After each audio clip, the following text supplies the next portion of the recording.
Hi, welcome to Gemstone Tarot, Tuesday the 14th of October 2025. And Pluto goes direct today, so I'm speaking to any of you lovely astrologers. And also, we talked the other day and I was talking about Barbara Goldsmith, and I did look it up, and she's not doing social media of any kind anymore. I think she made a post on Patreon, which I had a look at in January this year, just saying, I know that she'd had some sort of eye surgery and stuff, but I think it was more a case of the social media kind of way of doing things or way of life. She wanted to just take a step back from that. So yeah, if any of you were wondering about that, I went down the rabbit hole to have a look, and because I'm a big fan and have been for a very long time, you know, for years. And yeah, that's where that is at the moment. Okay, so there's a lot going on. Pluto's going direct, so somebody please let us know in the comments. And then look at all those things. Lots happening. Lots going on in the moon diary. Woohoo! So for me, and I act very intuitively when it comes to astrology, Pluto goes direct means round cards are coming out. The archetypes, Kim Krantz, yeah, deep stuff, itchy eyebrow, the whole bit. So let's have some of these here round cards, as they say. Let's have some round cards. Remember the Mother Peace Tarot? Oh God. Those were really sweet. I used to have some of those. I don't know what happened to them. Anyhow, I mean, for God's sake, here we straight are. And this is why, for me, the only way for me to link up with astrological stuff is intuitively. So we're straight out with Thanatos. I knew it was this deck that we had to be working with today, because Pluto, I think, is the Roman name for Hades, isn't it? God of the underworld. Oh yes. Let's have a look. What did I do? There it is. I had a little bit of a tidy up the other day. Oof, absolutely loads of stuff at the charity shop.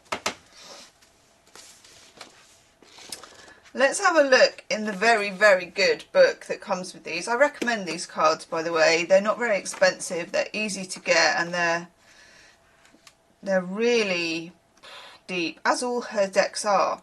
Speaking of which, we must get out the Wild Unknown. I wonder where it is, because that's like your absolute crisp kind of autumn deck, isn't it?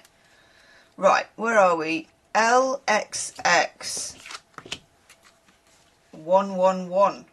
Okay. Well, it's got to be near the... There it is. It is tempting to oversimplify death and sum it up as transformation. True, Kim, true. But the true archetypal resonance of Thanatos, I love the word Thanatos, by the way, which I think is Greek, cannot be easily assimilated or contained. Death is ongoing and omnipresent, an eternal response to the gift of birth. Witnessing the end of another being, creature, phase or stage has deep consequences for the psyche. We are forever changed by Thanatos as it sweeps us under its wings, making us relinquish control in every form. It leaves a mark of ash upon our heart, signifying that we have touched the cusp of the underworld and will return to the land of the living, but with more compassion and wisdom to share. This capacity is needed in our world. Anyone who has faced the annihilation of Thanatos can face anything. When this card appears, it signifies an initiation into the underworld.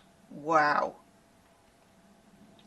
Grieving, mourning, bearing witness to all that is. And it says to go deeper, and it says a poem by Philip Larkin, but I'm not going to recommend it because I've done it before on here and it's really sad, and I just can't, because it's like an animal that has a nasty end. I'm like, nope, nope, nope, nope. It won't help us to know that, I don't think. There are those with a great gift for navigating Thanatos energy. Thankfully, we find these generous souls in emergency rooms, hospitals, hospice centres, and the like. Wow. Facing Thanatos leads us to Aletheia, which is the truth. Whew. Whoa! Cripes. Pluto goes direct, and suddenly we're hanging out on the obituary section. Okay, what else do we need to know? See, I went all Australian. Well, something like that. Oh, by the way, is anyone watching the British Married at First Sight? It's the first season I haven't been able to watch because it's so bad. I know. I kind of like am almost like weirdly proud of my ability to watch terrible television. So I feel like I've failed. Then we get the mirror. Ooh, look at that. Look at that.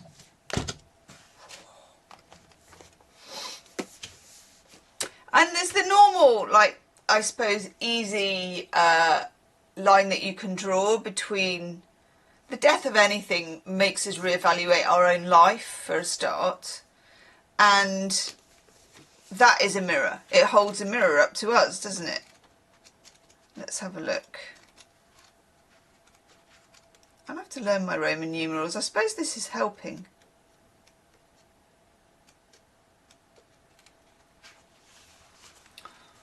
The reflection, the illusion, and the looking glass. I'm a bit obsessed with mirrors as well. We look into mirrors every day without recognizing them as portals into another realm. They can shatter, flatter, distort, reflect, and project an image back to us that we deem to be true. The energy of the mirror is self-perception. When the archetype of the mirror appears, we are in the mythic land of Narcissus, who saw himself reflected in a pool and fell in love with his own image.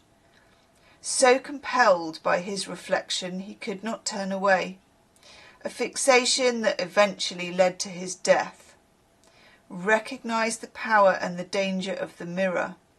It's a construct, and one that may drive a shard between you and your true self. The mirror contains trickster energy. Put the phone down, stop with the comparisons. And we had that the other day with the comparisons, didn't we?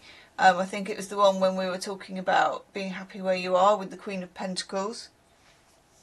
Sort of lowering the bar.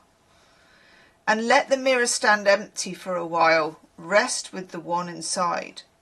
When light, witnessing the deeper self, pure awareness. When dark, narcissism, comparison, harsh edges. Go deeper. Yayoi Kusama's Infinity Mirror Rooms. So I'll put that there in case you want to do some homework. For further reflection, read the poem I Am Not I by Juan Jimenez and Yoko Ono's Mirror Piece in Grapefruit. Weird and wacky homework, people. And then finally, I feel this is like a redemption card. We get the Temple. Lots of X's. Lots and lots of X's. So X's must come this way. Oh yeah, getting maths face. I mean, there's maths face and there's Roman numeral maths face. I don't know if that's any different to my normal maths face.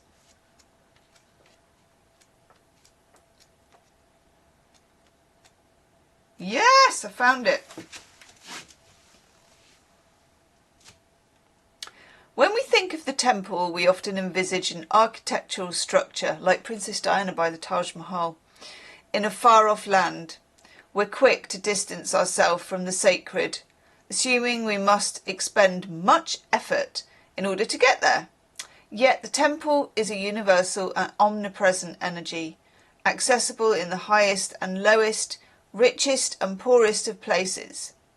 Visiting the temple might be as simple as stepping into the dappled light of the forest, slowly and sensuously kissing a lover, or closing your eyes to travel inward. I think this takes us back to that Queen of Pentacles reading about being happy in the garden or playing with stones as a kid. This card is a call to re-examine what you pay homage to and what you reject. What do you spend your time worshipping? Your phone, money, material goods? What barriers do you draw between yourself and the sacred? Perhaps there's a room on your altar. Perhaps there's room on your altar for something new, something surprising. Offer it to the heavens. Ooh, that's interesting, isn't it? Though indeed the temple travels with you, this card is interwoven with the pilgrim archetype. If you've been longing for a spiritual journey, book your tickets. Kim's getting a bit like sassy there. Love it. Okay, let me know your thoughts and I'll see you tomorrow. Namaste.